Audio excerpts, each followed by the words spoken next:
Hi, this is Craig James with Just Informed Talk, and I want to let you know that you can get the best price on gold and silver today, and I'm very proud to be working with the folks over at shop.allamericangold.com.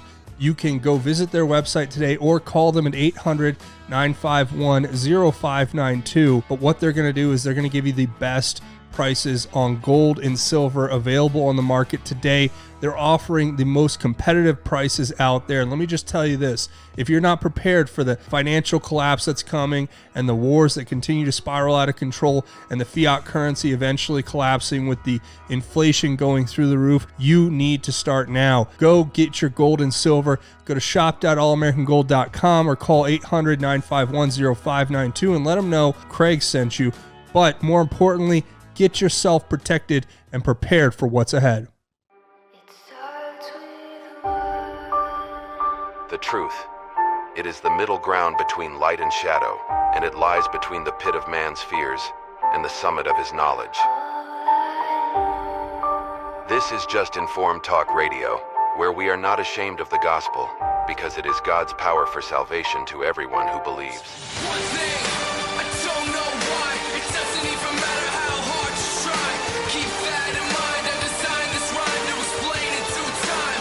All I know, time is a valuable thing. Watch it fly by as the pendulum swings. Watch it count down to the end of the day. The clock takes life away, it's so unreal. Didn't look out below, watch the time go right out the window. Trying to hold on, but you didn't even know. Wasted it all just to watch you go. I kept everything inside, and even though I tried. Good morning and welcome to another Just Informed Talk Radio show. I'm your host, Craig James, and boy, do we have a show for you today. We're going to have a very special guest on for the entirety of the show. Hopefully, we're going to get through a lot of different topics, but he's going to be sharing some information that you're going to want to hear. He's an Air Force veteran with a background in intelligence, working in and amongst some of the, let's just say, most sensitive places you can imagine. We'll get with him in a second.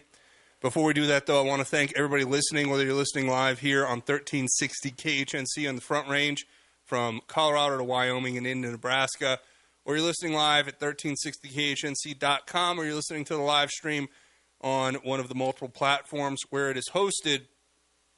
I want to say thank you. I really appreciate you joining me. But today we're going to be joined by a very special guest.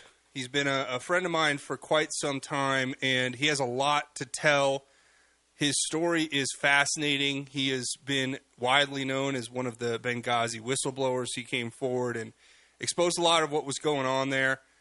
He's a good friend of mine, as I said before, an Air Force veteran with an intelligence background who worked at AFRICOM and EURCOM.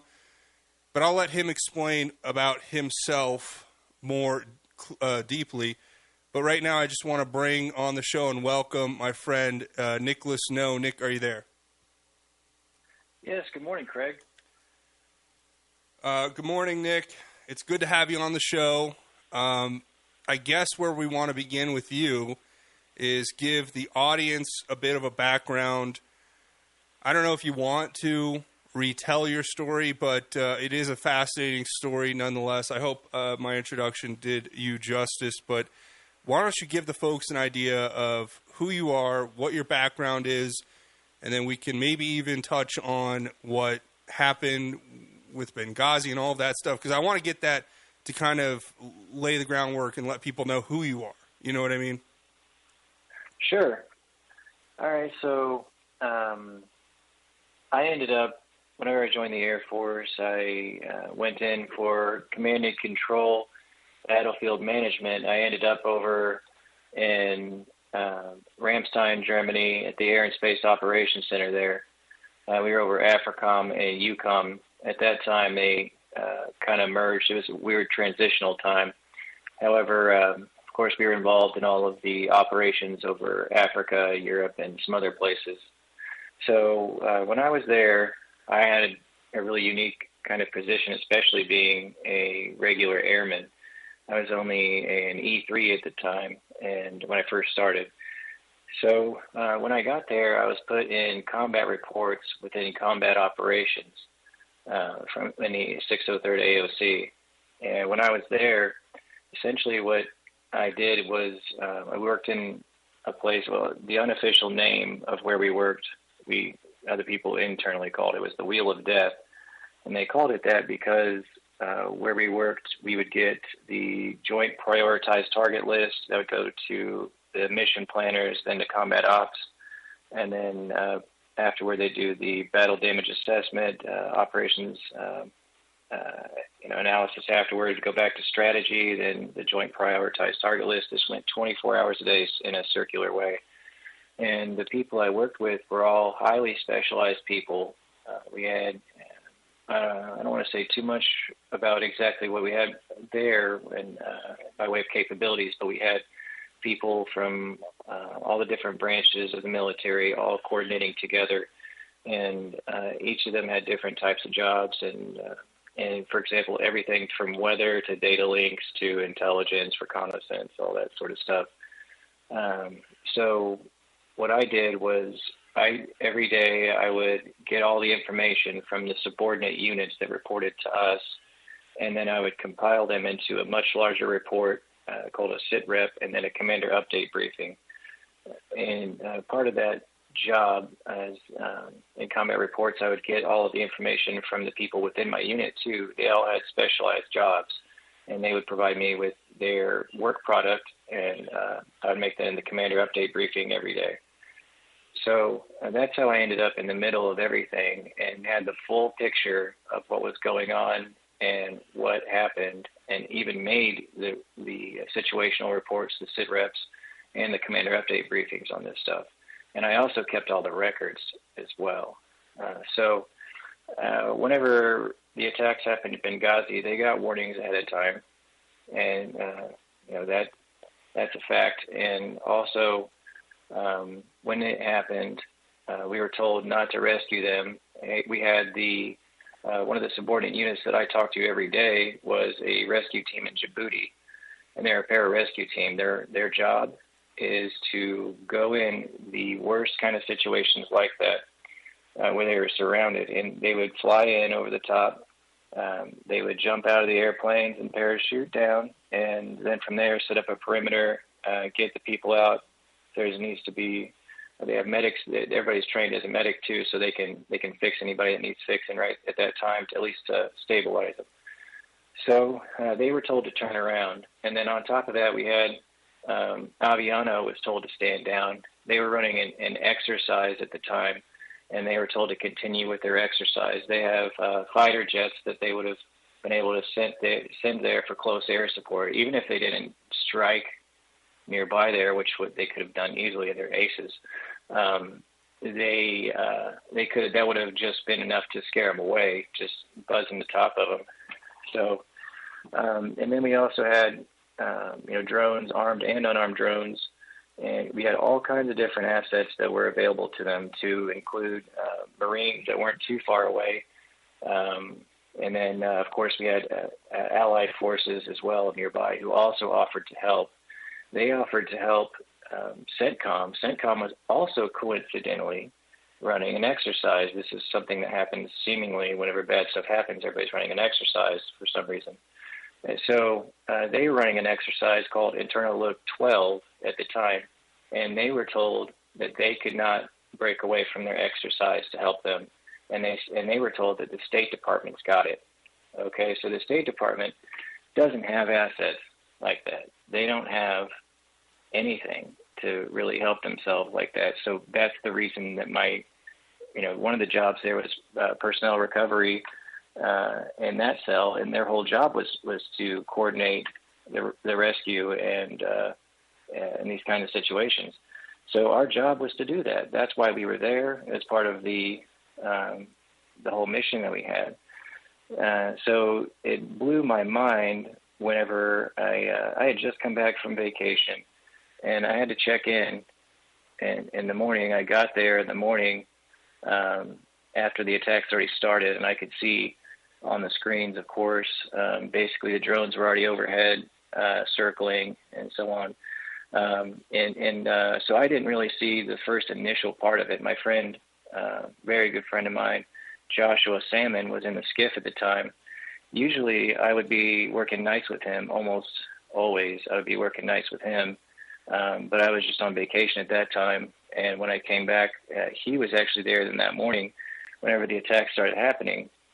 So he started, he saw what was going on, and he started calling all the different agencies to coordinate, find out more information, and then also so that they could surge assets. And like I was saying, that they could use all the different assets to help and or destroy the enemy in this situation.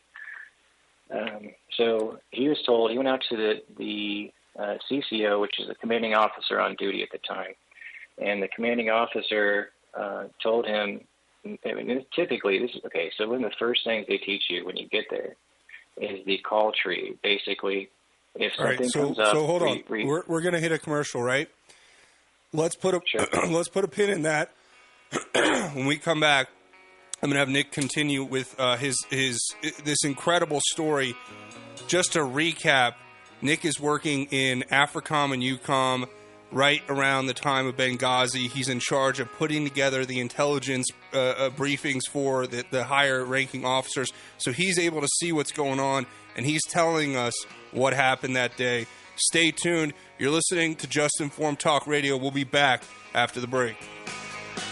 Mama told me,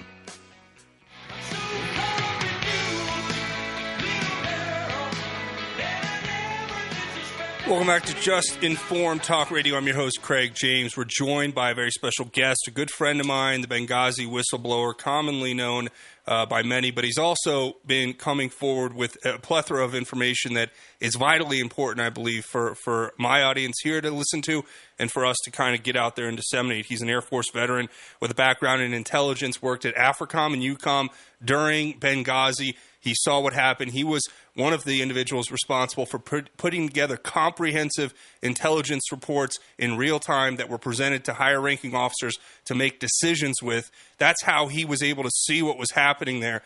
But I want to welcome back to the show, of course, my good friend Nicholas Snow. So, Nick, we're listening to you explain the details. I mean, the excruciating details of what happened that day.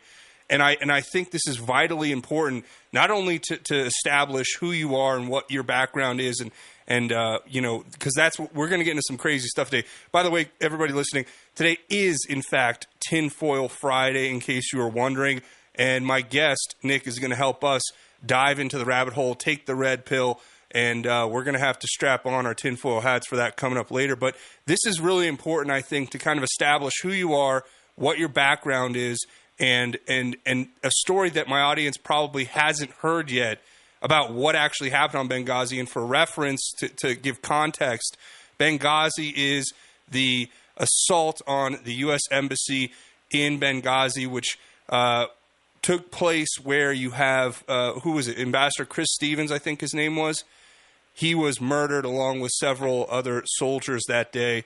And it was an unnecessary thing, but it also had much larger implications for that region of the world. I mean, this is what essentially was a part of, the destabilization of the northern part of Africa, which led in part to the invasion of Europe, which we're seeing right now. So there's a lot of implications here. Am I correct, Nick, in that assessment?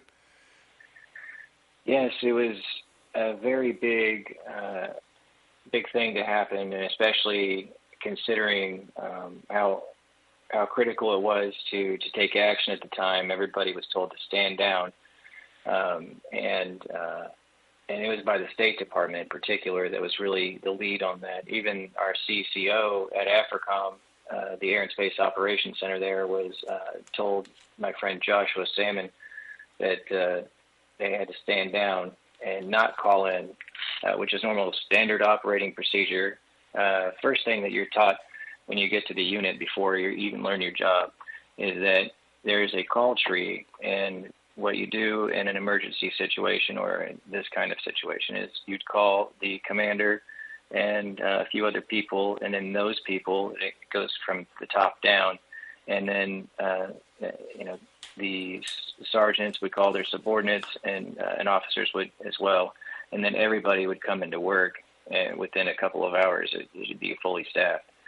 So in this process, they were told, my friend was told not to call anybody in, which later on, the intelligence officer that was in charge there of intelligence, part of the unit, he came in the morning and said, "Why wasn't I called?"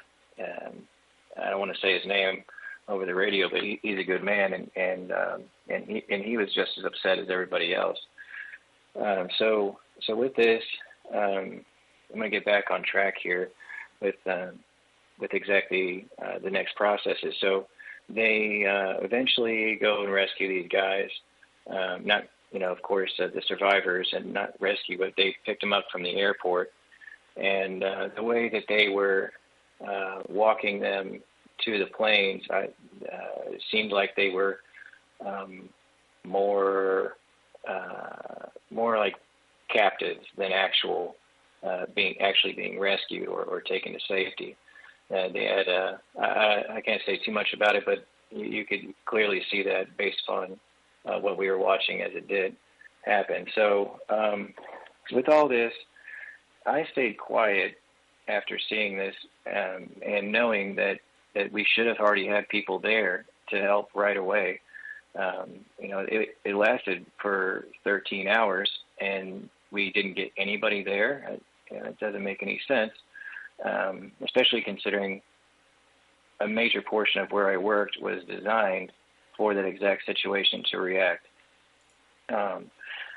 So after this all happened, I stayed quiet. I was pretty upset about the situation. I knew something was terribly wrong, and who are you going to talk to about it? Even our commanders were upset. They're good men, and the situation was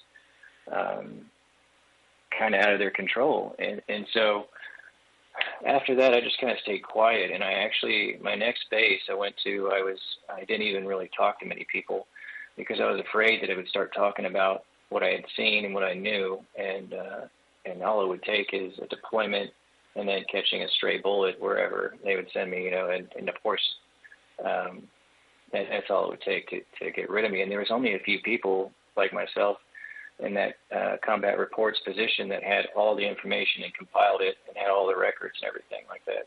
Everybody else kind of had their own little silo of what they did, and didn't really get exposed to everything except for the commander update brief that I made every day and the other people that did my job.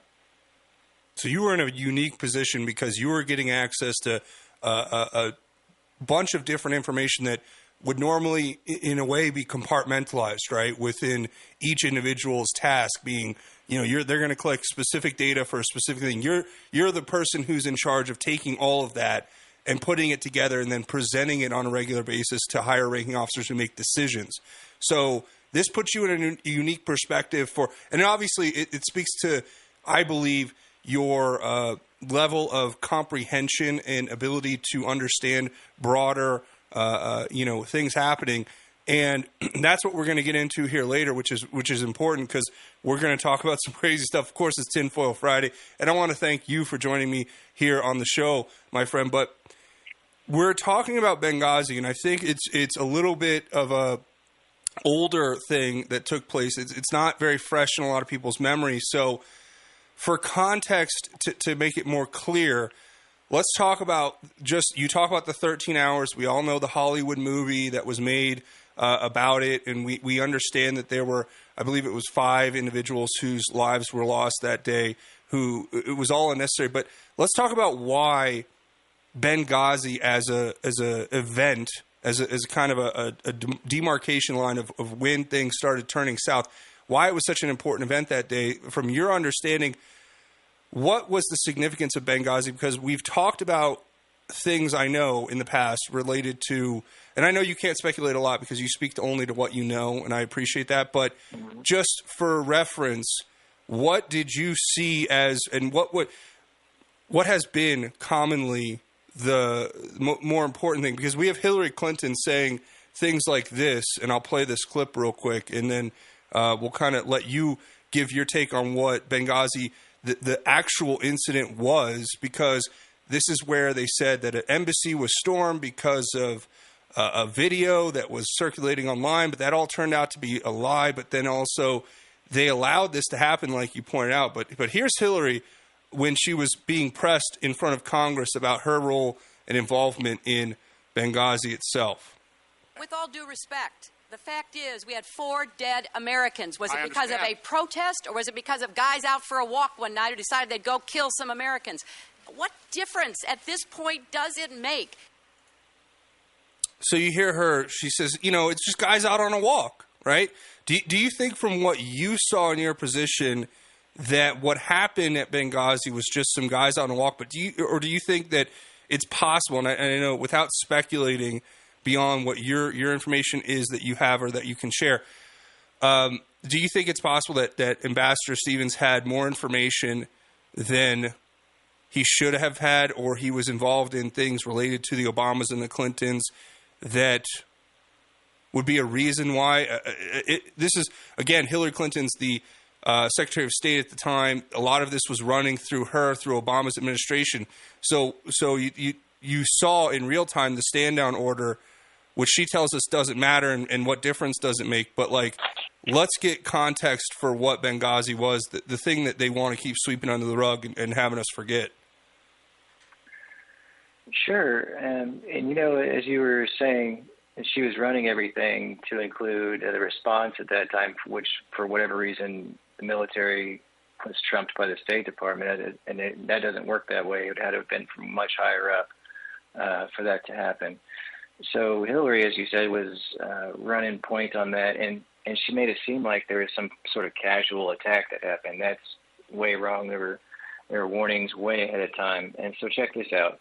Before this all happened, she recently had gone to meet with the installed dictator over in Egypt that she had helped later, I think it was later, ended up putting him in there.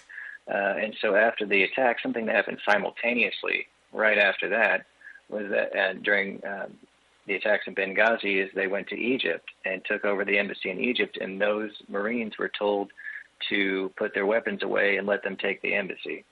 And as you remember, probably if you pay attention to current events like you have been, like you always do, you saw that that guy was standing trial, that man, and then he said just before he took the stand behind a bulletproof glass that he had information that was going to take down a whole bunch of people. And he was poisoned before he could take the stand coming back from recess. And he died right there on the stand.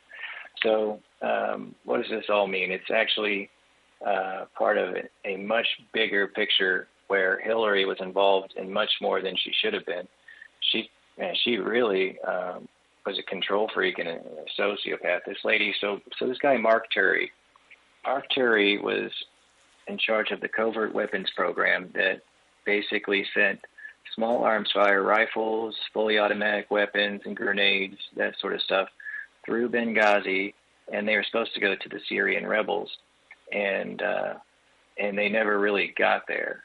They were supposed to, and so she took over the covert weapons program, only supposed to be small arms fire, and she was the person who sent weapons through there, Stinger missiles, that were not even authorized to go through there. She just did whatever she wanted to do. And to be clear, why. what you're referencing when you say rebels in Syria, you're talking about the quote-unquote moderate rebels that turned out to be ISIS that we were arming to destabilize that region in a covert proxy war against, I guess, Russia and the broader implications there. Am I correct? Is that a fair assessment? Yeah, so initially the rebels were quote unquote moderate rebels, and they were fighting in Syria, and they were getting material support in the beginning, and then there was a point where we kind of just it stopped, like I said, and then when that stopped, they got massacred a few times. There's big groups of them. They got just eliminated. So they were basically asking for help with the situation after that we created.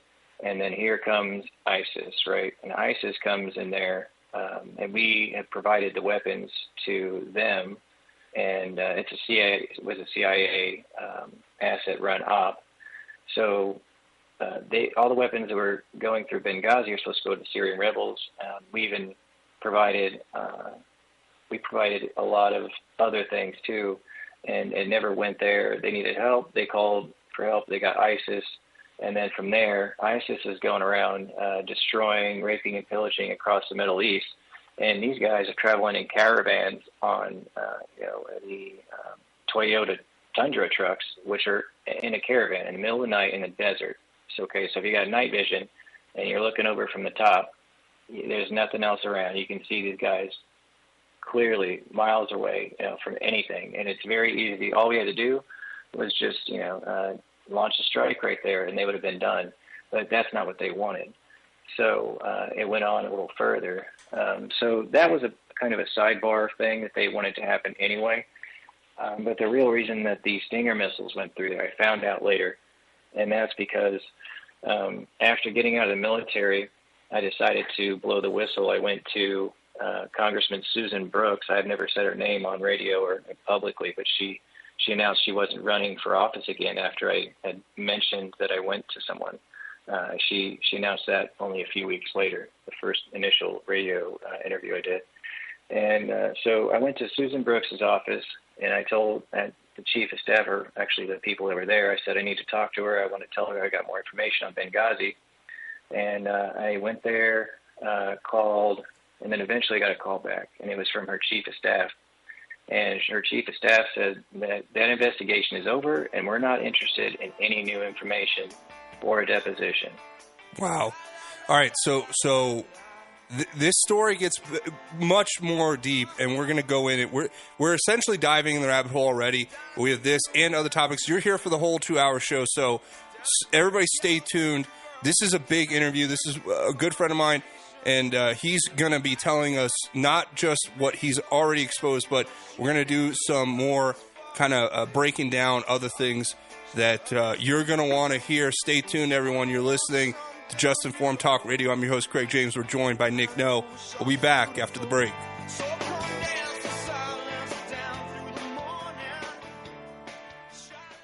This is Craig James from Just Informed Talk Radio, and I want to take a second to tell you about my friends over at thefreedompeople.org. If you guys haven't tried them, you need to give them a call today. All you have to do is go to thefreedompeople.org and set up your call. And what can they help you do? Well, through legal and lawful processes, they'll help you reduce exposure to the tax man or other bureaucratic bodies. They can help you do things like set up express trusts, which help manage your business assets and affairs effectively and privately, while helping you gain greater control of you and your family's future. It can also help you do things like set up private membership associations, which help you restructure your business in a way that allows you to run it exactly how you want. If you believe your children should be able to receive their inheritance without paying an arm and a leg in taxes, and that taxes are unjust, the government ceases to represent the interests of its people, I want you to take a second today to go to freedompeople.org and schedule your call. Let them know I sent you, but more importantly, help make sure that your future is protected and that your business and your family are protected. Try that in a small town. See how far you make it down the road. Welcome back to Just Informed Talk Radio. I'm your host, Craig James. And, we have our special guest here, Air Force veteran with a background of intelligence, worked at AFRICOM, EURCOM. He's also the Benghazi whistleblower who's been giving us a very complex breakdown of what happened, not only that day, but we're now getting into more broader context of the implications behind what happened with Benghazi, Ambassador Stevens and others being allowed to die that day unnecessarily because of actions being taken, presumably by Hillary Clinton as Secretary of State and others at higher levels like Obama controlling her. Now we talk about this and how it connects to weapons trafficking into the Middle East, the creation of ISIS, the formation of ISIS, I should say, and then we're getting into like a bunch of other kind of offshoots of what that implicates. But my good friend Nick No, thank you for joining us again. I mean, all I can say is that when we listen to you break it down, I'm doing this specifically to establish your background for the audience, so that as we talk about more things going forward, they understand that, you're coming from a perspective of somebody who is used to seeing a clearer picture than most. And that's putting it mildly. Would that be a fair way to say it? Yeah, I see things from the 30,000-foot view. downwards, the same way all of the general officers would that are in command of their assets. So I'm used to seeing the smaller pieces and how they're interrelated and connected to the others, and they're all interdependent to make an operation work, which is what we're gonna get into a little later. I'm gonna really break it down how it came to this point, starting all the way back to the time whenever Kennedy was assassinated. But, November 22nd, 1963. And I want to make this clear to the audience. If you want to call or text at any point, the line's open, 877-536-1360. Call or text that number if you have questions, comments, or anything that you want to share with Nick and get his opinion on while he's here. I want to put that out there because I know our audience is active and they'll be wanting to chime in. But I'm gonna try to just shut up and let you go with the rest of your kind of your story here, because I think once we get through that, like you said, we're going to get into some other stuff. So let's just pick up where we left off. You went to the congresswoman. You asked, and you apparently now are revealing her name publicly, which you've never done.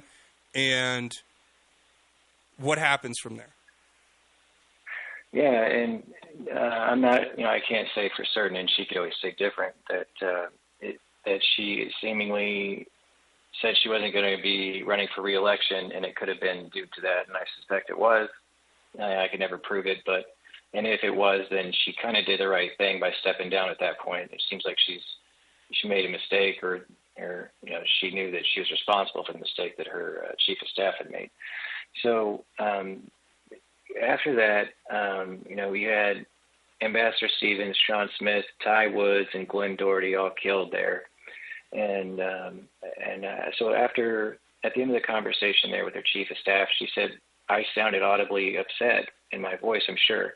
And because they just weren't interested in pursuing anything, or at least getting the information on the record. So she said, well, why don't you call the FBI then? So I said, have you been watching the news? At that point, James Comey and company had been doing some really shady stuff at the FBI. And not all the people at the FBI are bad.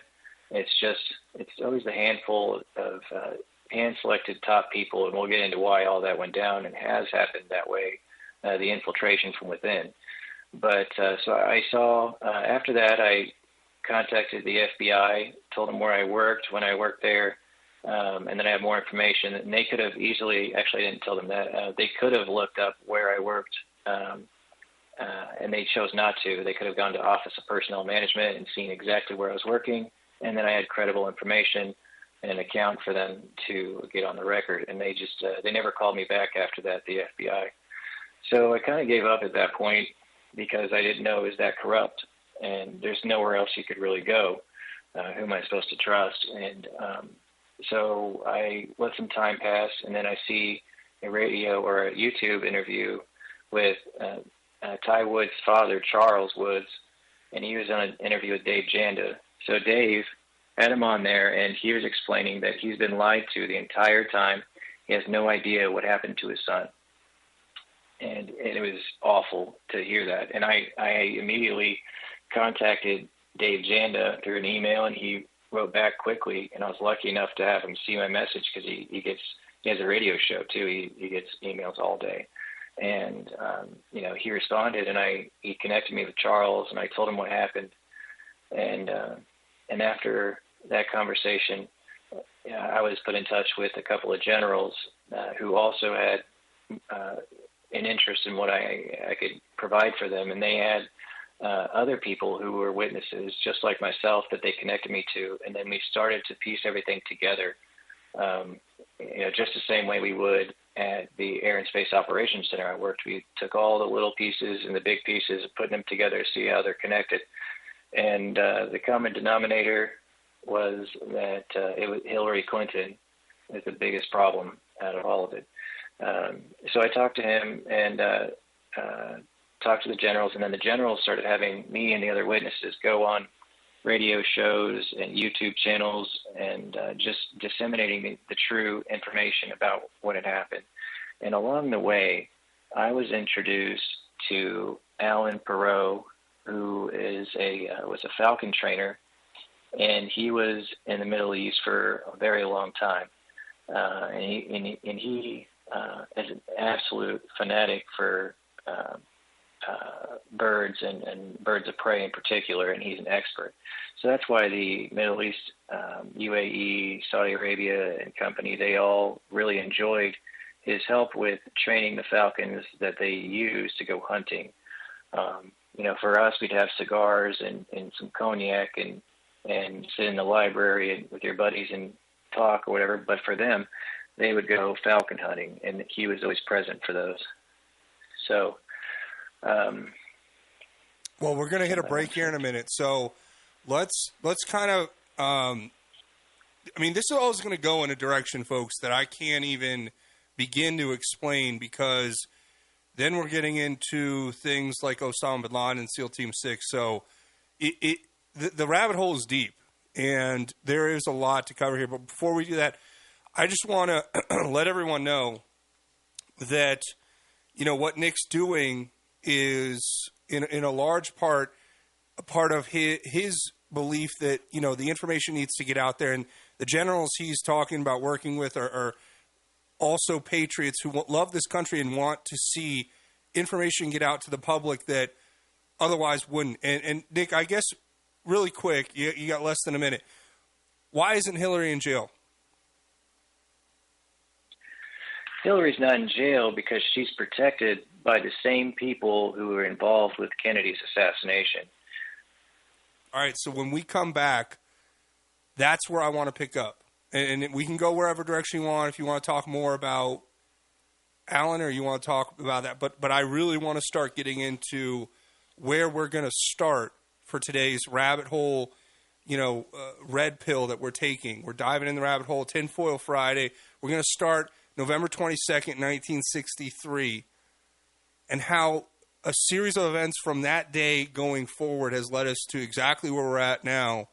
And there's a lot to unpack here. So when we come back, we're going to be joined for the rest of the show by my friend Nick No, the whistleblower, Air Force veteran, intelligence, with a background in intelligence, who has a very acute understanding of the history behind what brought us to where we are today. Stay tuned, folks. You're listening to Just Informed Talk Radio. I'm your host, Craig James. We'll be back after a quick break.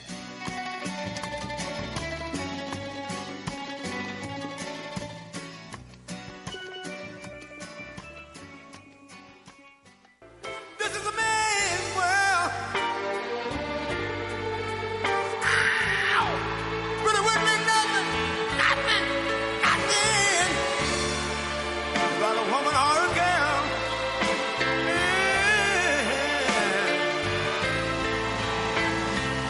L'uomo rincorre il potere, ma lui non sa. E il grande limite ad essere come si parla. Nel palmo stringe un'idea che non vive. Welcome back to Just Informed Talk Radio. I'm your host, Craig James, and that was a little James Brown and Pavarotti for you. This is a man's world, and I'm joined by a good friend of mine, Nicholas No. He is commonly known as the Benghazi whistleblower, but he's Air Force veteran, intelligence background, who's been breaking down what he exposed and helped expose with others about what happened with Benghazi. And we kind of have we're kind of getting the brief history of it, because Nick, I know we could probably go for many hours just in the complex detail of what happened, not only that day, but then what subsequently came out of that. We could even go, it does, in fact, draw all the way into Osama bin Laden, and it draws into SEAL Team 6 and what happened there.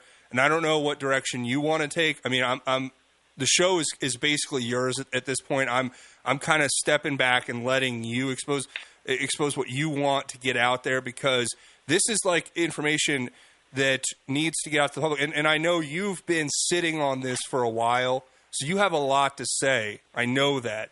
We've been friends for a while, and I know what you've kind of been going through behind the scenes, and to whatever degree.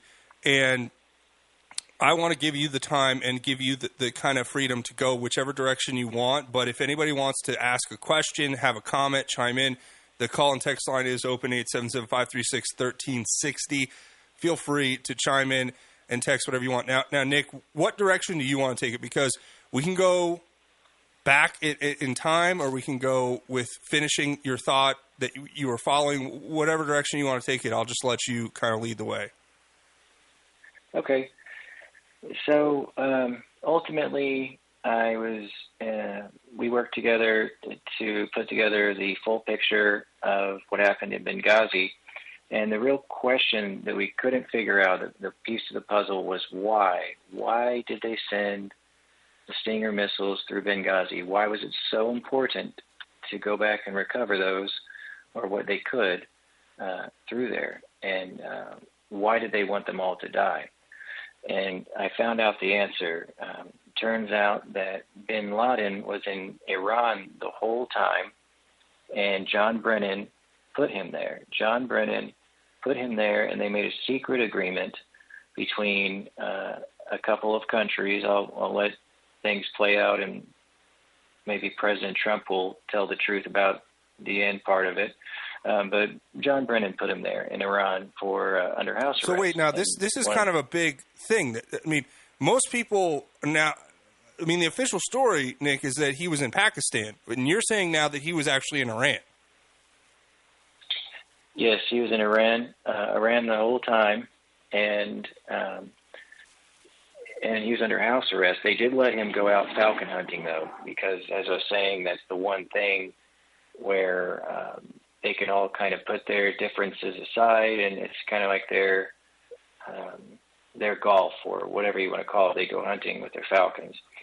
So bin Laden was in Iran the whole time, and eventually Alan Perot confronted Iran and our State Department. He told Hillary Clinton about what was going on. He sent a DVD with all the evidence, audio recordings, documents, everything.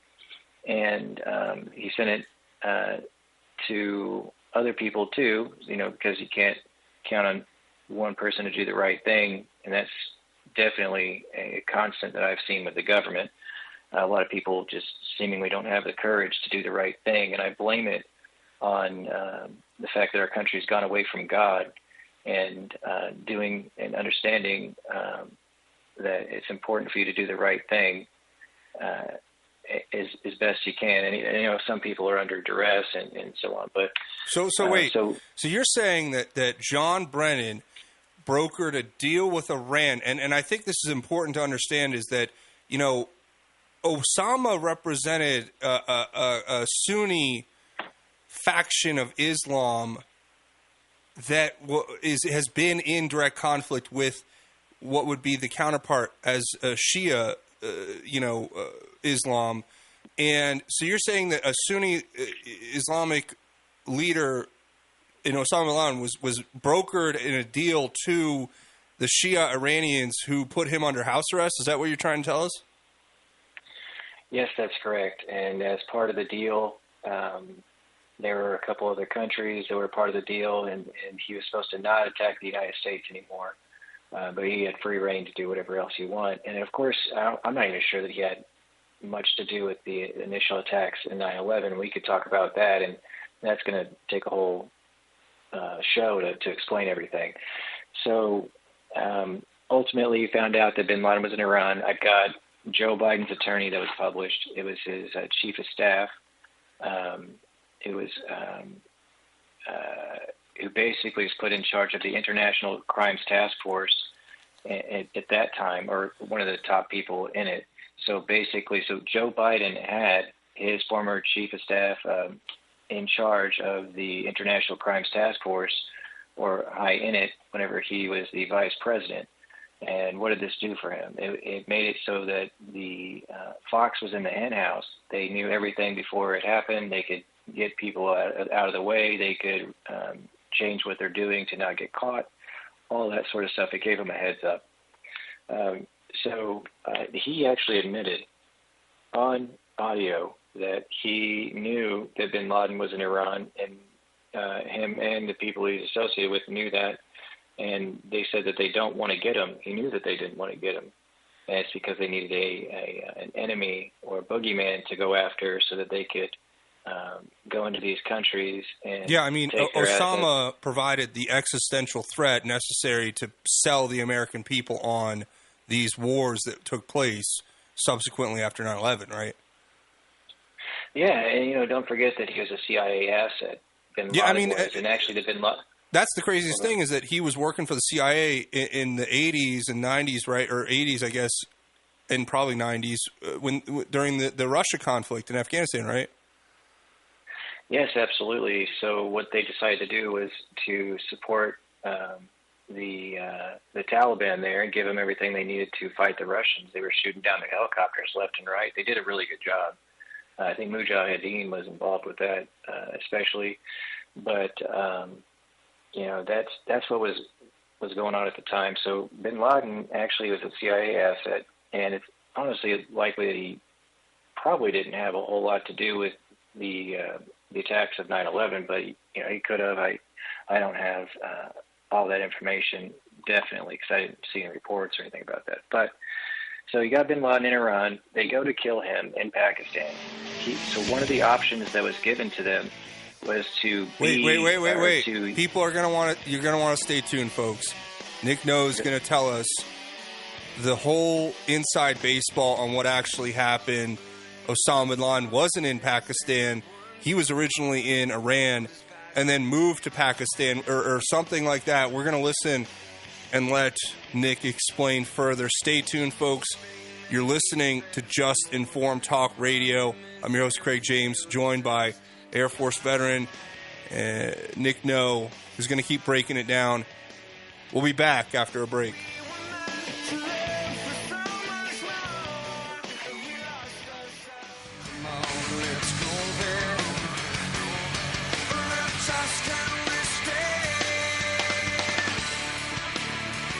Welcome back to Just Informed Talk Radio. I'm your host, Craig James. We're joined by special guest, friend of myself personally in the show now, Nick No. He is commonly known as the Benghazi whistleblower.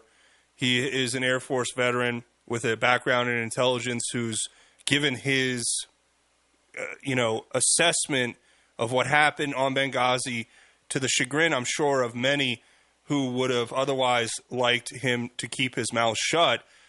And, of course, now that information has led us down a rabbit hole on this Tinfoil Friday here on Just Informed Talk Radio, where we're exploring what happened with regard to Osama bin Laden. You were about to tell us a major part of the truth, apparently, according to you, obviously, of what happened with bin Laden, that he was actually he was brokered in an exchange after 9/11 to Iran, who held him as under house arrest, which you're saying was a part of a deal made, and I would assume that was a part of the JCPOA or something, or what led to the JCPOA. It was some sort of good faith a gesture so that they could get to the Iranian nuke deal.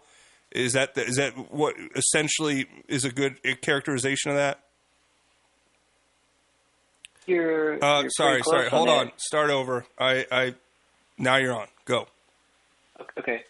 I think you're pretty close on that one, and that remains to be seen. So all I know is that when they moved him over to Pakistan for the trophy kill, it was part of the deal, as you know.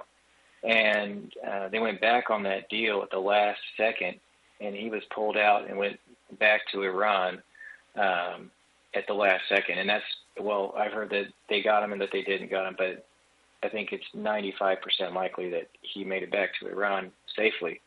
But whenever they went there, before they went, part of the deal was that Iran was going to give him to joint custody or to the United States, or do the trophy kill. There was like six or seven different options. And then, so Hillary chose the least, the worst choice, which was the trophy kill. And they decided to do that. And so they sent him over there for the trophy kill. When they go in to the airspace. They were already in Pakistani airspace. Then they go to the compound and do the raid. He wasn't there, and it was his son who actually was killed. At least that's what I believe, and which would explain the next things that happened. So they pull him out of there at the last second. They go in, do the raid, and then they said they got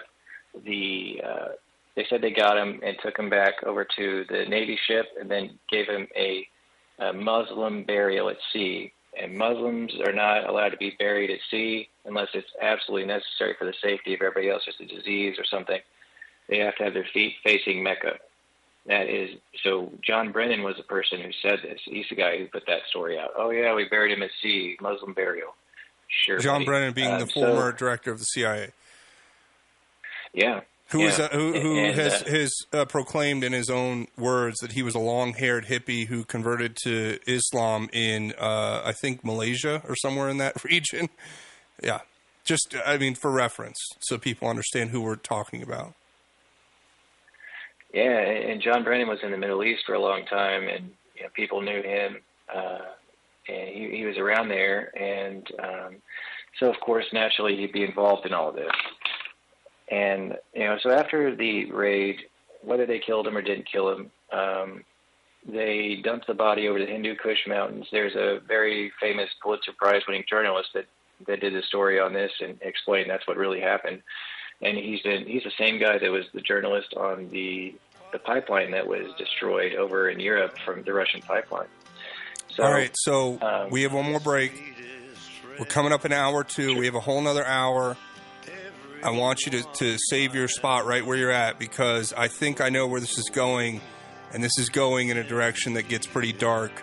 People are going to want to stay tuned. There's a lot of valuable information that we're going to get. And then in the second hour, we're going to get into the history of how we got here, starting on November 22nd, 1963. Stay tuned. We'll be back. This is Just Informed Talk Radio.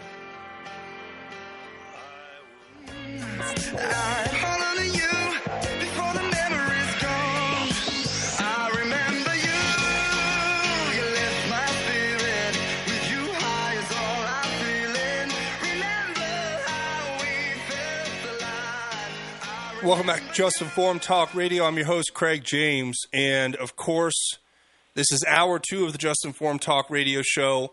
And we have a major guest here today, the Benghazi whistleblower, Air Force veteran Nick No, whose background in intelligence is giving us a deep insight into a number of different things. Today is, of course, Tinfoil Friday, and we've been diving into the rabbit hole, taking the red pill with our good friend Nick No, who has spent the first hour giving us an idea of his background, what work he's done in the military, what led him to become a whistleblower, and we're kind of wrapping up the story of how Benghazi ties into Osama bin Laden and the truth there that you guys are going to want to hear. So we're bringing back, and for everybody who's just joining us, welcome to the show.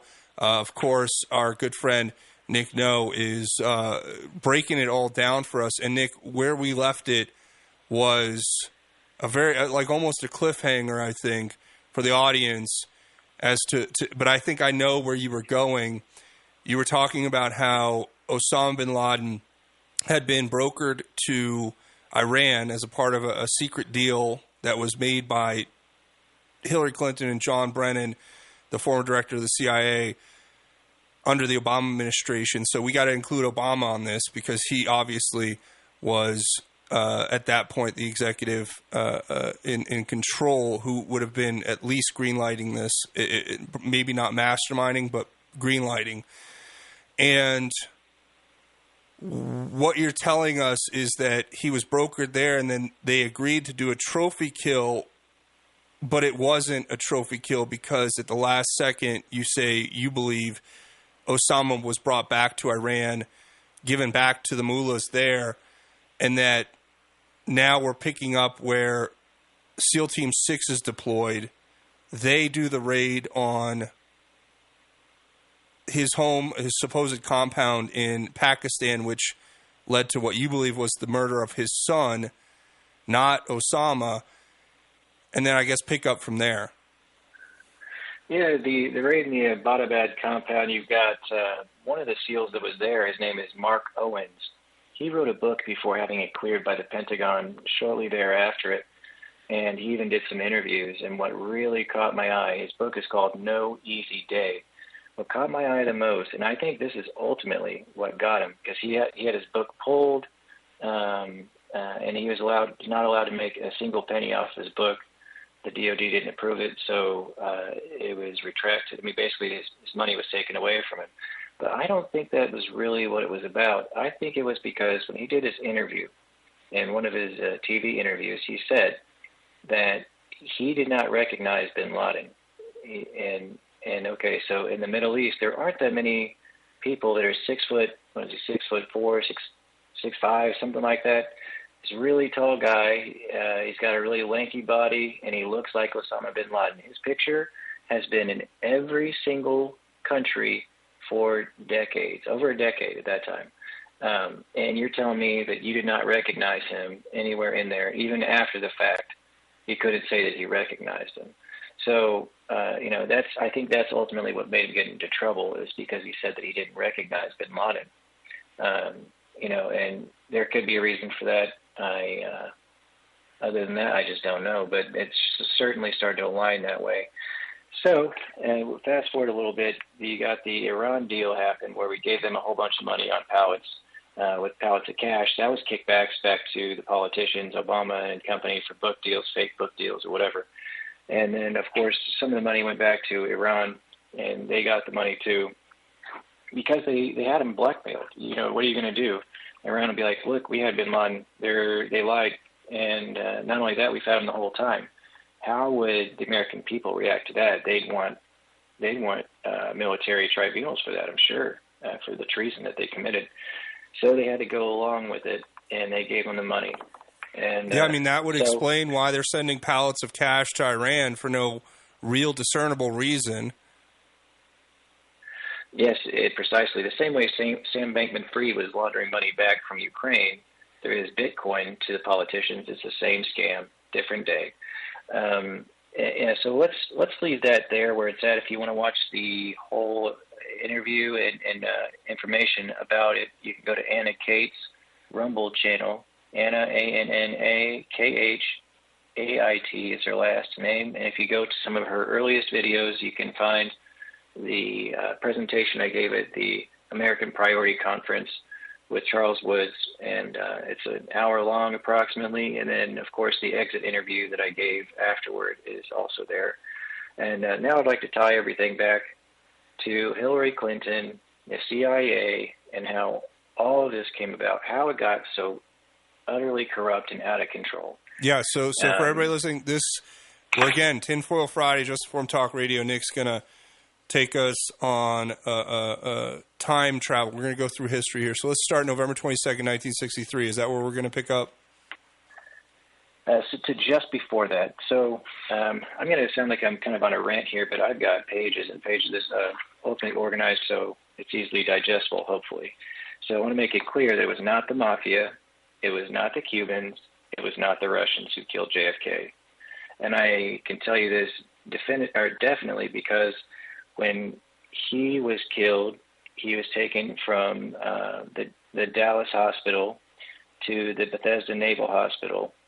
And en route to go to get his autopsy done, he was put in a bronze casket by Aubrey Reich at O'Neill Funeral Home on November 22nd, 1963 at Parkland Memorial Hospital. And so when they got to the Bethesda, the technician, Paul O'Connor, who received his body, said he received a pinkish-gray casket with a gray body bag. And in between there, the body was altered. There was a cut that was put into his skin in the top right area of his skull where he was shot from the front, and they wanted to hide that. So that was what they were doing. They were trying to erase the evidence so that way the shot from the front would not be apparent, or at least be able to be covered up. So what does this mean? Okay, so if you're able to alter the body that is completely protected by the Secret Service, crawling everywhere, on Air Force One, on the way over there, switch the casket, alter the body, and put him in a whole new casket and in a body bag. Before that, he was just wrapped in a sheet, according to Aubrey Wright. So there's an FBI memo that explains how there was a surgery to his head. And if you look at the pictures at the Bethesda Naval Hospital, they always take pictures just before they do the autopsy. And when they took the picture, you'll see the cut that looks like someone took a pocket knife and cut his head to peel it back where the bullet entrance wound on the front was. And so Kennedy's press secretary even pointed to where he was shot in the head at his press conference initially about it.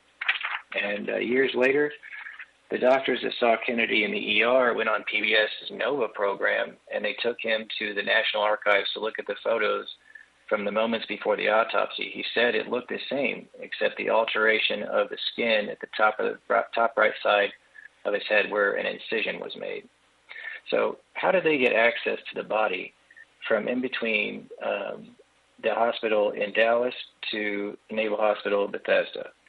The only way you could do that is if you were in the government within that circle at that time. So the investigation of Kennedy's murder was sabotaged by our own government at the highest levels right away. So what does that mean, really? So they were accessories before the fact because they had planned for this.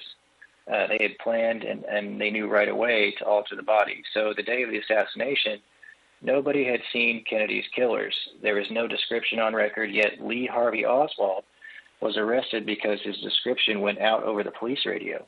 But nobody claimed to have seen the president's killers, and nobody knows where the description of Oswald came from. So how did the people involved know ahead of time that they need to alter Kennedy's wounds? And it happened just before the alteration happened before Oswald's arrest, even. So Oswald clearly couldn't have been involved in it. He was hiding in a theater that he didn't pay to go see the movie. And so the men who altered Kennedy's bodies were accessories before the fact, and they were part of the operation from the beginning. All right, and then this is going to get into some bigger stuff. We got a break coming up. Everybody stay tuned. Nick's going to go down the rabbit hole here. We're going to talk about JFK, his assassination, who was really behind it, and what implications that has to this very day. Stay tuned. You're listening to Just Informed Talk Radio. We'll be back after the break.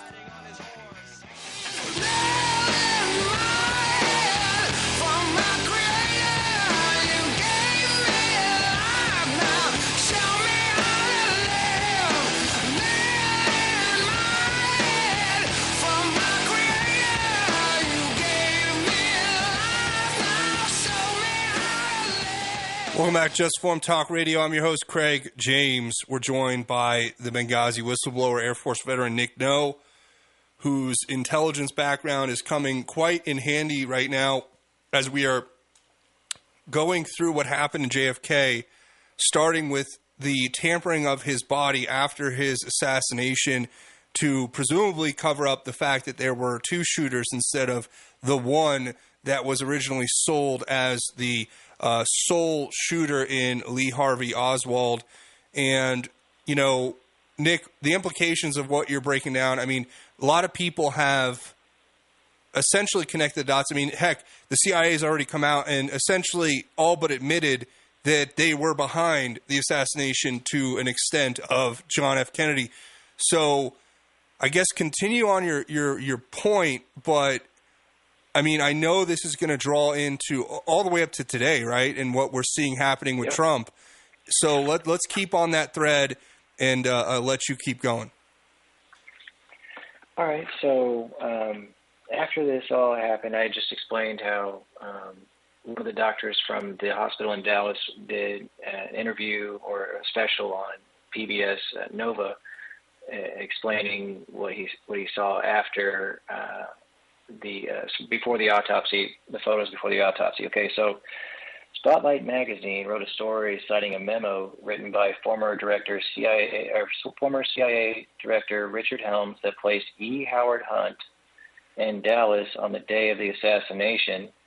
So, and he said that Hunt was a CIA assassin. This is a former person high up in the CIA, and he said he was involved, and so Hunt sued the magazine for slander, and the jury found the magazine innocent. And Richard Helms actually testified in that courtroom that Marita Lorenz was a CIA agent who worked for him. She was part of the Operation 40 and carried out raids against Cuba from 1960 to 1963. In November of 1963, she was working under Frank Sturgis of the CIA. She testified that one day Sturgis came by and told her to pack her bags and that they were going on a mission. She drove from Miami, Florida to Dallas with Sturgis, with 2 station wagons full of men and guns to the Dallas motel. There was a knock at the door, and there stood E. Howard Hunt, and he began passing out maps and money. Okay, so this is important because you'll find out here in a minute how it all ties back, all right? So Marita Lorenz said that she was getting the heck out of there and took a flight back to Miami because they were killing Cubans before, no big deal, but she knew that it was going to be an American, and she didn't want to be involved. So President Kennedy was assassinated a day later, and one of the people there at the location was Lee Harvey Oswald. She saw him there, and he was part of the people getting information passed to him. So Sturgis later returned saying that you should have been there. We made history. You missed the really big one. We killed the president. So Hunt later admitted on his deathbed on the Jesse Ventura show that he was a part of the operation in the assassination conspiracy. They called it the operation The Big Show. There were photographs of Hunt being arrested that day of the assassination. The article listed him as a tramp, along with other CIA agents, Frank Sturgis and Dan Carswell. The other 2 accomplices have been speculated, but that's not necessarily so important because the person who ran it is the most important. So the Rockefellers, this is going to tie back into everything. So this goes all the way back to, it ties back into the Rockefellers, DuPonts, the Harrimans, who supported racism, Hitler, and genocide from the very beginning. So this is all tied back to Hoover, J. Edgar Hoover, and I'm going to explain why it's so important. So Hoover brought actions against he was the head of the FBI for like 40 years. He was a gay cross-dresser, and he was also racist too. Hoover brought actions against the Rockefellers, DuPonts for secretly giving vital formulas for synthetic gasoline and synthetic rubber to the Germans during wartime. Without this, the Nazis wouldn't have had fuel for their trucks and tires for their planes. And not only did they give the Nazis these formulas, they tried to hide them from the United States, and Hoover caught them. Okay, so Hoover is not happy with these people. He knows them, he knows about them, and Hoover also investigated Union Bank in New York. In 1942, the bank was seized as a Nazi asset. They were harboring and laundering Nazi gold there. So the DuPont and Rockefellers only got a scolding in front of the Congress, and it was about the same time when Smedley, before that, it reminds me, Smedley Butler also dealt with these same people who also tried to overthrow the government once before that, and nothing happened when the bankers planned to overthrow the United States at that time.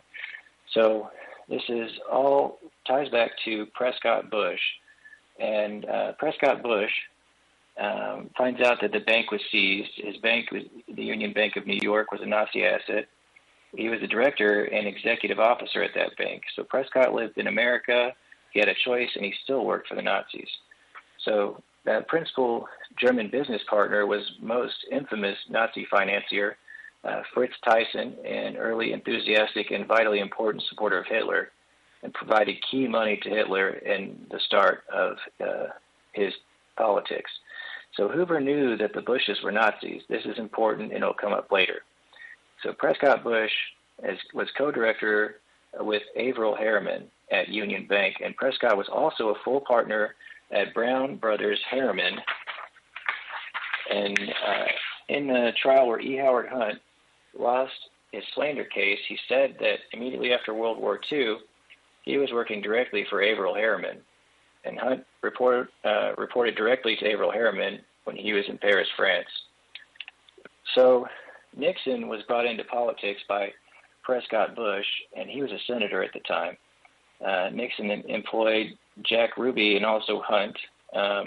He even hired Connally for the Department of Treasury, and who was in Kennedy's vehicle, and started parroting the narrative that was said by the news, and it was all coordinated if you look back at it. So Hunt is connected to Harriman. Harriman's connected to Prescott Bush. Prescott is connected to Nixon, and Nixon hired Hunt and used them for the Watergate break-in. So E. Howard Hunt, the same guy that was present for the assassination of JFK, was also present at the Watergate break-in, and he ran it. So we'll get to why they were breaking in a minute. So the Nazis tricked Truman into giving them control of the CIA when it was first formed.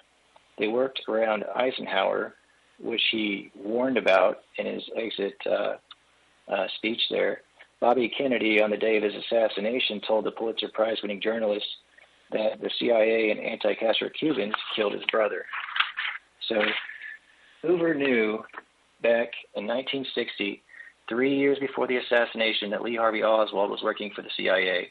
Hoover explained in his memo that Oswald was already on his radar, and this is why the time came to shut down the anti-Castro Cuban camps, and they asked for Oswald's help. So, because they already knew he was a CIA agent. So when the Warren Commission was investigating Wagner Carr, the Texas attorney general, told them that Lee Harvey Oswald was working for the FBI, and he was receiving $200 a month with the ID S179. And the commission didn't even ask Hoover about it. And, of course, they didn't, because Oswald was spying on the CIA for the FBI. So in 1963, Kennedy called Hoover in to locate the secret training camps the CIA used to train the anti-Castro Cubans. The camps were so secret that not even Kennedy knew. Practically nobody knew where they were. So Delphine Roberts, a secretary who helped run the CIA camp at Lake Pontchartrain in Louisiana, said that she saw Lee Harvey Oswald just days before the FBI raided and seized all the weapons and shut it down. So this is all going to tie back in a minute with the Nazis and the Bushes. So remember Marita Lorenz, who went to Dallas and was seen and saw E. Howard Hunt there with Oswald. She was with Frank Sturgis and had driven from Miami all the way to Dallas. When Hunt was passing it out, she saw Oswald. And William Walters at the FBI produced a memo for Hoover saying that there would be an assassination attempt on November 22nd in Dallas. He got that information from Oswald. The Nazis that Hoover busted in 1942 had set up his most important undercover informant at that time. So 5 days after the assassination, Hoover wrote a memo that was buried under 100,000 pages. It was classified, and Hoover it was not classified,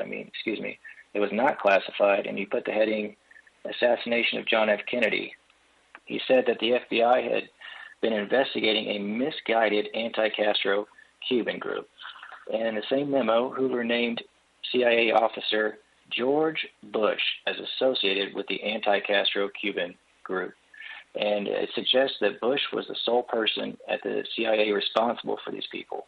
And the memo point blank said that the day after the assassination, Bush showed up to answer questions about the activities of some of the misguided anti-Castro Cubans. And this showed that Bush was in the CIA in 1963. It means that Bush lied and committed perjury when he told the Senate that he had no CIA experience before becoming director in 1974. That also means that he was in the CIA when he ran for Senate and lost in 1964. He was also in the CIA when he ran and lost in 1970. So he was in the CIA when he was running for Congress. Keep that in mind, or the Senate. It also means that he was in the CIA when Nixon brought Bush into the White House, who also brought E. Howard Hunt with him. So Bush Sr. was recruited by his father's, Prescott Bush's, business partner, Averell Harriman, who was one of the first recruiters for the CIA. And Allen Dulles was one of the first CIA directors. He was the first one. And he was chosen because he had connections with the Nazi bankers. So Dulles was a planner for the Bay of Pigs invasion, in Cuba, and he launched it against Kennedy's orders, and Kennedy fired him, right? And so Dulles was then basically put in charge of the Warren investigation. The criminals were investigating themselves at that time. So the Bay of Pigs invasion was launched from the Zapata oil rig off the coast of Florida. And that oil rig was owned by none other than George Bush Sr. And Bush was also pictured outside of the book depository that day, and you can still find that picture online if you'd like to look for it. Are you still tracking with me? I mean, like, this is, you know, a comprehensive explanation of what happened, and these details truly matter because I know where you're headed with this, I think, and it's going to tie into a lot of what we're seeing today. Because if you just continue the evolution and track of what you're saying, it explains what we're facing, what the deep state is, essentially. So we got a couple minutes. Why don't you keep going? All right, so Bush Sr.'s main connection to Dulles was his father, Prescott Bush. In the 1930s and 40s, Allen Dulles was a close associate of Prescott Bush and Averell Harriman. And at the end of World War I, Prescott Bush worked for Army intelligence and before the CIA existed. So Prescott had an intel background and not Dulles, who ended up being the CIA director. So Prescott Bush was actually running the CIA via proxy. And Prescott is also tied to Richard Bissell through Averell Harriman. And Richard Bissell was the CIA director of operations for the Bay of Pigs invasion. And Bissell worked for Harriman for 10 years before joining the CIA.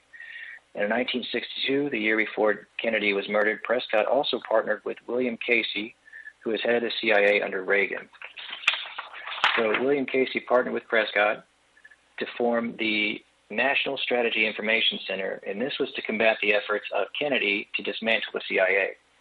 They did this directly to fight against him, and Casey was one of the most criminal CIA directors that ever sat in the position.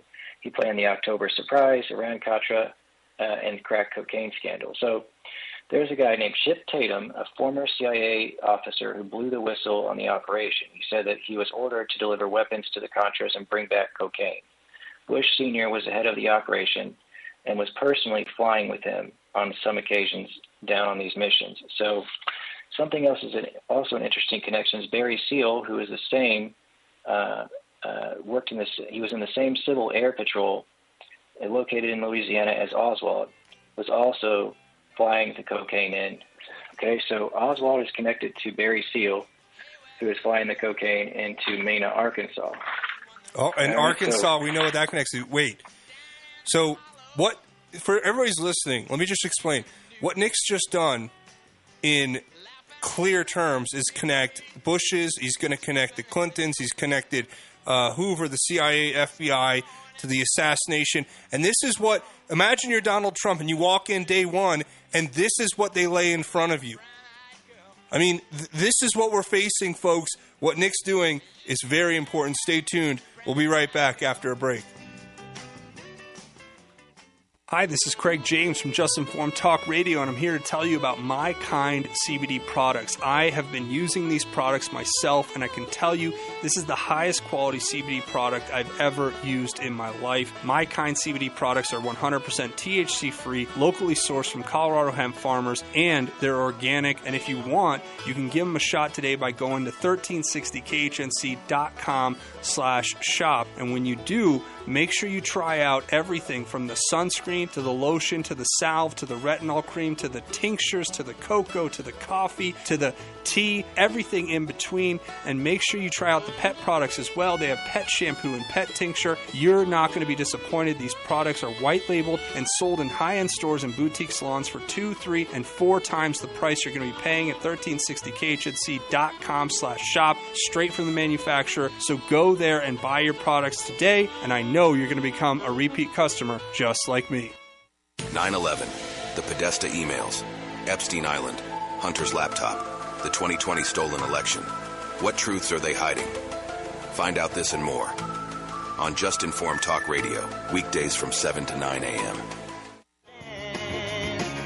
That I was born a gambling man. Welcome back to Just Informed Talk Radio. I'm your host, Craig James, joined by our special guest, friend of the show now, Nick No, Air Force veteran, Benghazi whistleblower, whose background in intelligence is coming quite in handy right now as he is breaking down who is behind what this monolith we refer to commonly as the deep state, what JFK was identifying in his speech when he said there's a monolithic conspiracy of guerrillas by night instead of armies by day.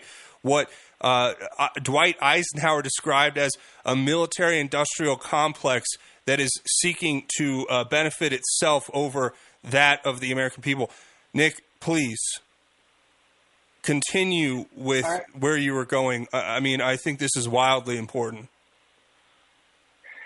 Thanks, Craig. So where we were left off is that Barry Seal, who was flying the cocaine into Mena, Arkansas, was connected to Lee Harvey Oswald. They were both in the same Civil Air Patrol in Louisiana. They very likely knew each other. So how did Barry Seal fly this cocaine in there, basically with immunity? So the governor, Bill Clinton at the time, he was involved in the operation. So how did he get involved? How did Bill Clinton get involved with all this? It was due to none other than Hillary Clinton. Okay, how was Hillary a key piece? Well, Hillary was a staffer during the House Judiciary Committee impeachment inquiry into Richard Nixon. So in that time, she was allegedly had access to some of the evidence from the Watergate break-in.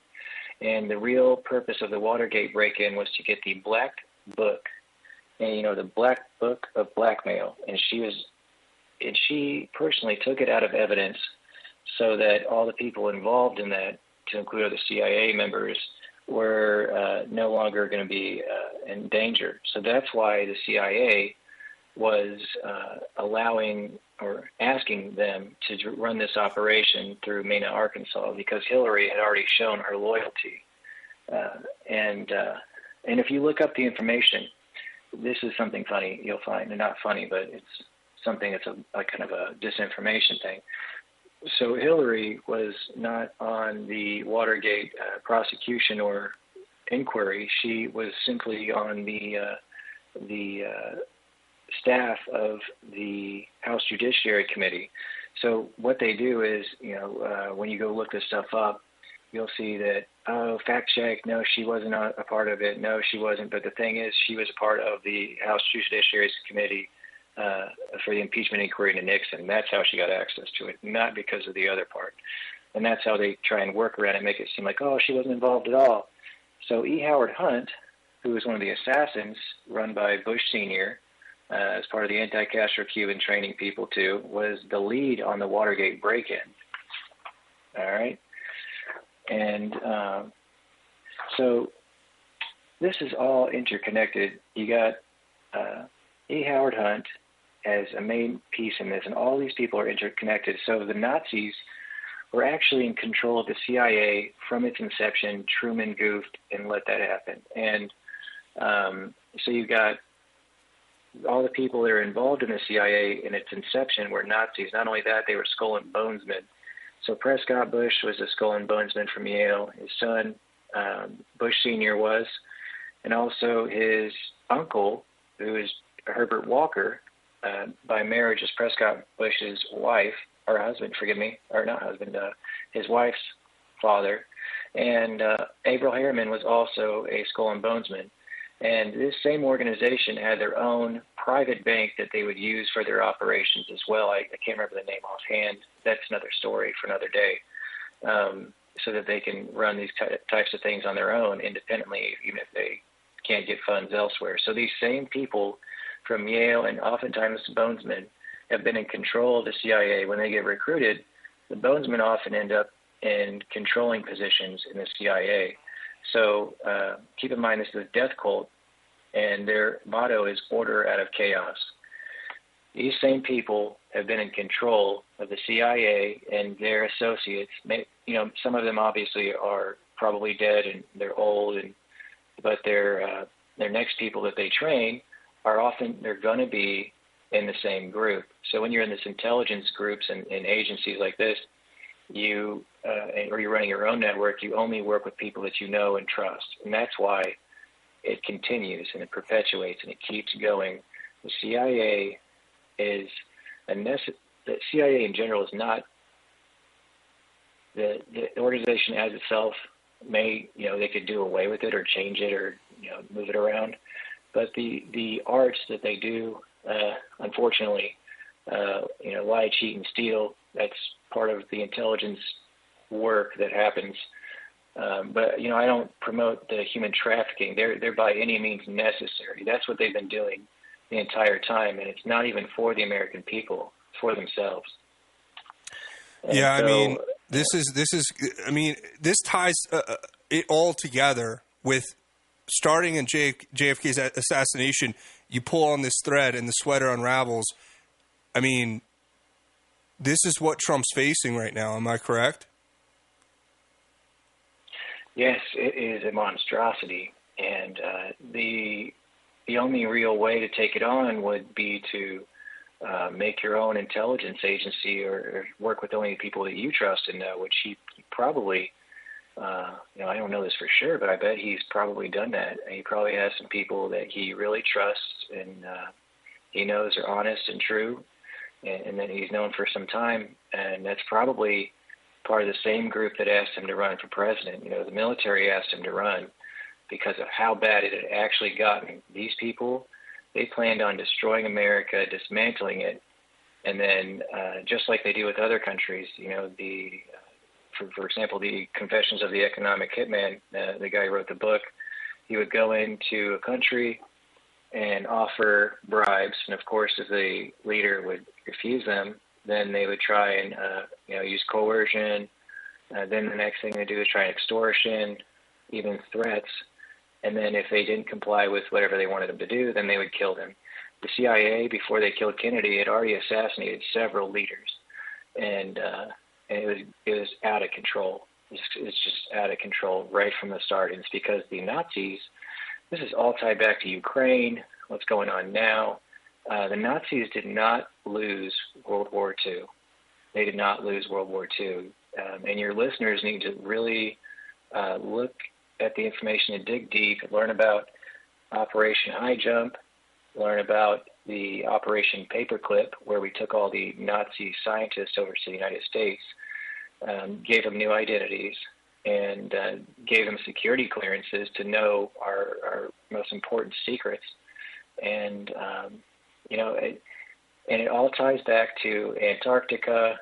The Nazis, really didn't lose. They knew that they didn't have the numbers, but they had the technology. And allegedly, they defeated Admiral Richard Byrd down in Antarctica. And he even talked about it when he stopped to get fuel in I think, Argentina. And he told a reporter that the next war is going to be fought with craft that can go from pole to pole in a couple of hours. So the Nazis defeated Admiral Richard Byrd. He comes back, and then you've got the first ever Secretary of Defense, William Forrestal. Forrestal was one of the spies. Wendell Stevens even talks about this. He was in the office whenever the naval spies would come back. The Navy spies during World War II were tasked with finding out what technologies and what weapons were being developed in Nazi Germany. When they came back and they gave reports about the flying discs, all that sorts of stuff, they didn't believe it right away. And so, of course, Forrestal is in on all these briefings, and he knows what's really going on, which is why it was so important that when Byrd went down to Antarctica, he knew it was because he was going down there to confront the last Nazis in New Schwabenland, and they were defeated. Okay, so the United States was defeated. They had superior technology by then, and basically we had no defense against it. And then we see a lot of them go to South America as well. And here's the thing. For people, and we're going to get back after the break, but for people who don't think that this all sounds realistic, I mean, you've seen the videos, folks, of the Tic Tacs that, U.S. Navy fighter pilots can barely keep track of on their radar. The technology obviously exists. That's why they're coming out with these stories about UFOs, because they cannot let the cat out of the bag about what technology they've had for a very long time that's only gotten more advanced. Stay tuned. We'll be back. You're listening to Just Informed Talk Radio. My guest, Nick No. He's going to wrap this up when we come back. Stay tuned. Sooner or later, gotta cut you down. Sooner or later, gotta cut you down. Welcome back to Just Informed Talk Radio. I'm your host, Craig James, joined by our guest, the Benghazi whistleblower, Nick No, Air Force veteran, whose intelligence background is allowing us to break down the deep state, how it connects all the way back to the assassination of JFK, and he's now explaining the history of Nazis and how they essentially didn't, what he says, claims, lose World War II, in the fact that you look at things like Operation Paperclip and Operation High Jump, and you understand what actually happened. So this history is not, this is the stuff the fake news wouldn't touch with a 10-foot pole, and they're going to call you crazy conspiracy theorists for sharing. But what I want you to do, Nick, since this is our last segment before our final segment, is take some time now to put all of this together in context to Trump and what he's facing and what all of what you've just gone through throughout this show means for us right now as far as understanding it. So, essentially, bankers, Nazi bankers, helped create the CIA, ran the CIA, put all of their people in the CIA, and the bankers, keep in mind, are bankers who are technically beneath the central banks, who are run by the Rothschild family, who are absolute criminals. They didn't even get into power until they lied about Napoleon defeating the British at Waterloo, and then they had everybody sell all their assets in England, and then they came in and bought them for pennies on the dollar because they thought they had to liquidate their assets because the British lost, and they figured they might lose it anyway. And then that's how they got their start. And anyway, the Rothschilds are behind a lot of this, but ultimately the problem we're dealing with are the Nazis that were funded by the bankers, and then the Nazis who came over with Paperclip, still, their families still to this day, I'm sure, still involved with government, and they still have the same views of people around the world as cattle. All right, so what President Trump is dealing with is that these people have infiltrated all the high positions in corporations and defense and banking, you name it, in law. They are all infiltrated. That was the idea. It was the 20-year plan to destroy America. And Hillary was going to be the capstone, and they did not expect her to lose, right? And I think that they were unable to cheat the way that they thought they would and be able to, like they did in Ukraine. The United States government rigged the election in Ukraine and installed Zelensky, who, by the way, looks just like George Soros. Maybe he's related, maybe not. Put their faces side by side, which is important for the Nazis that control America, because Ukraine was one of the locations and headquarters for the SS. The Nazi SS was in Ukraine, and after the war, they were left alone. And so the people in Ukraine were second and third generation Nazis that were basically took over when the United States overthrew it, gave it back to the Nazis. And it goes all the way back to the Khazarians, who, like 1,000 years ago, owned that area, and they were really bad people. And basically those Khazarians slowly tried to take over the world, and with partners with other groups. And in the end, the Vatican and these Khazarians tried to take over the world. That's what's happening right now. They want to depopulate the United States, and they also want to keep us as their slaves to do their bidding and have everything automated so that we are basically slaves. We have no technology to fight back. And they would even, one of the reasons they want to make us like cyborgs is because it would be easier to control us. And President Trump is the only person standing in their way. I know this is really far out there, this last part, but it's the truth. If you really dig deep and you follow the truth wherever it leads you, this is where you will arrive. And when you land there, you gotta take it all with a grain of salt and remember that this didn't happen overnight. We're talking about, as you've said, this is 1,000 years plus in the making. There are factions of darkness at work that a lot of people can't even comprehend the level of complexity. But I think what you did today was very valuable in tying these families together, and it ties to everything that we agree upon, like things, the skull and bones, the secret societies running us, the Operation Paperclip. Nobody denies that. Nobody denies the heavy influence of the Bushes and the Clintons in our political system. And it's like, how did these people become so powerful? Where did they come from? Well, we've just been given a full rendition of their history and how they came into power and how they, and this is, I mean, couldn't explain it more clearly why there are factions that we call the uniparty deep state, whatever you want to refer to it as, who are engaged in this all-out assault against Donald Trump. But it's not just against Donald Trump, folks. It's against people like you and me and Nick, those who stand against it and stand in opposition of it. They are ruthless. And when JFK describes it as a ruthless monolithic conspiracy, he's not lying. And they took him out, and that's where we began. But this is something that it may be difficult for some to grasp, to wrap their head around, but I think this information is incredibly valuable. So anything else you want to throw in there, Nick?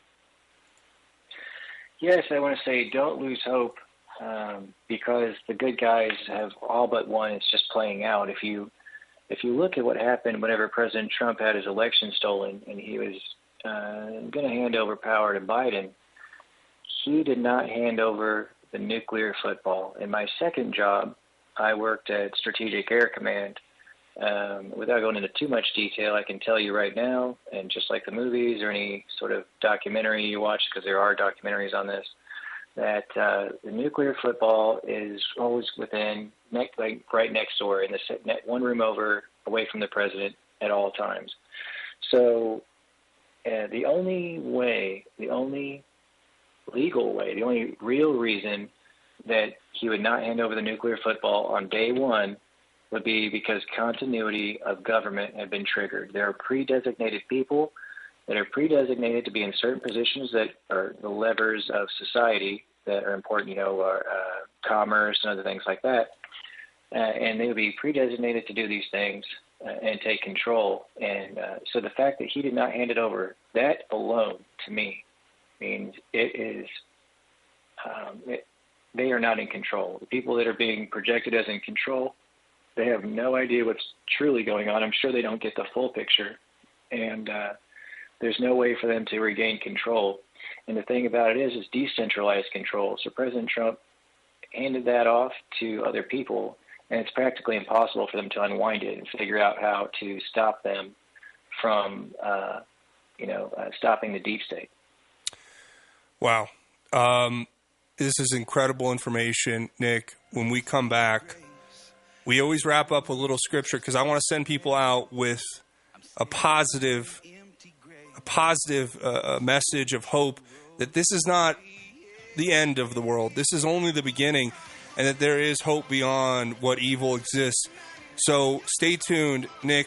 We're going to come back. I hope you'll hang out, and maybe if we're lucky, we can get you back on the show soon to keep diving down the rabbit hole, because I know we could have gone on for hours, my friend.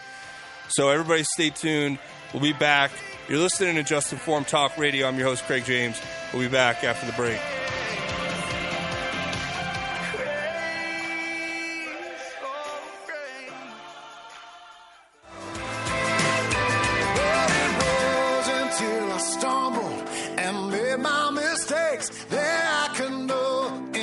Soul, how amazing was grace.